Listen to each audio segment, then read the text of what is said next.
तर आपण निवडणूक आयोगाकडे मागणी केलेली आहे. काही जे आपल्याला शंका असलेल्या बूथवर नवीन मतमोजणी व्हीव्हीपॅटची मोजणी करणे. मी माझ्या मतदारसंघातल्या 16 बूथची व्हीव्हीपॅटची रिकाउंटिंग व्हावी म्हणूनचा अर्ज केलेला आहे आणि जी प्रोसेस आहे ती पूर्ण केलेली आहे. माझ्या मतदारसंघामध्ये ज्या तऱ्हेचा निकाल लागलेला आहे तो आधीपासूनच संशयास्पद आहे.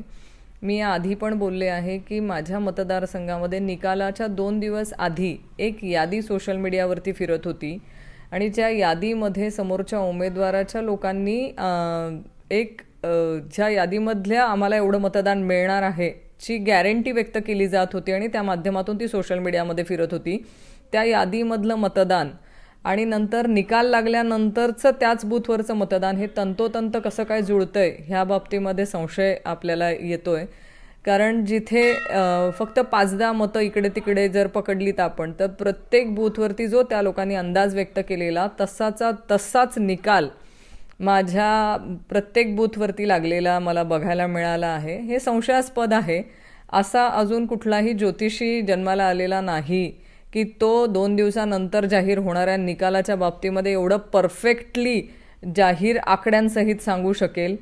जे आकडे सोशल मीडियावरती 2 दिवसांपासून फिरत होते हे सगळं संशय येण्यासारखं आहे. काही गावं अशी आहेत किंवा काही बूथ असे आहेत की त्या बूथवरती समोरच्या उमेदवाराला मतं मिळतील अशी अपेक्षाही नसताना त्या बूथवरती त्यांना जास्त मतं मिळालेली आहेत किंवा काही ठिकाणी माझ्या बरोबरीने मतं मिळालेली आहेत. आणि हा मतदारसंघातला सारासार जर आपण बघितला तर सगळ्याच ठिकाणी माझ्या काही जे वर्षानुवर्ष गेल्या 30 वर्षाचे जो काळ राहिलेला आहे त्या 30 वर्षाच्या माझ्या वडिलांच्याही कारकिर्दीमध्ये ज्या गावांमध्ये आम्ही कधी मायनस राहिलेलो नाही आहे तशाही काही गावांमध्ये आजच्या दिवशी आम्ही मायनस दिसतोय जे शक्य नाही आहे.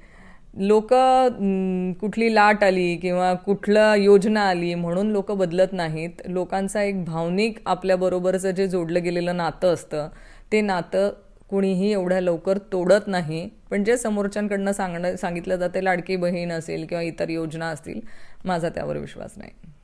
हे सगळा हा जो झालेला प्रकार आहे हा EVMचा मिळवलेला विजय आहे. हा लोकांचा कल नाही तर EVMचा दिलेला कल आहे आणि तो आम्हाला मान्य नाही.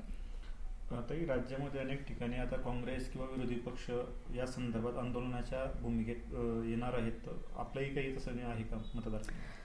बघा, प्रत्येक ठिकाणी आता प्रत्येक मतदारसंघाचा जर आपण आढावा घेतला तर प्रत्येक मतदारसंघामध्ये कुठे ना कुठे काही ना काहीतरी आकड्यांमध्ये घोळ झालेला दिसतोय आणि त्या तऱ्हेने हा जो आज महायुतीला मिळालेला जो विजय दिसतो आहे हा फक्त आणि फक्त EVMच्या माध्यमातून मिळालेला दिसतोय. आज अमेरिकेसारखे प्रगत राष्ट्र आहेत की जिथे टेक्नॉलॉजीने पण ती ॲडव्हान्स राष्ट्र पकडल्या जातील अशाही देशांमध्ये बॅलेट पेपरवरती मतदान होतं. तिथे EVMवर मशीन वापरली जात नाही.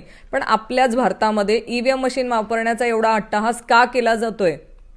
तुम्ही हे बॅलेट पेपरवरती इलेक्शन घ्या ना. तुम्हाला कसली भीती आहे? जर तुम्ही काही केलं नाही आहे, काळाभोर प्रकरण तुमच्या कुठल्याही या निकालामध्ये नाही आहे आणि तुम्हाला विश्वास आहे की हा जनतेने दिलेला कौल आहे तर एकदा बॅलेट पेपरवरती निवडणुका होऊन जाऊ द्यात.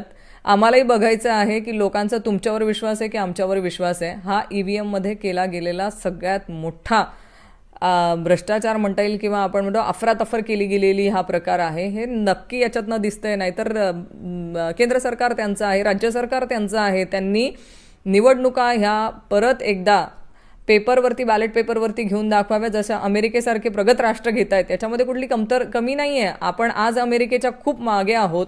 अमेरिका जिथे बॅलेट पेपरवरती निवडणुका घेऊ शकते तर मग आपलाच EVMचा हट्ट का? हा सगळ्या सर्वसामान्य नागरिकांना पडलेला प्रश्न आहे.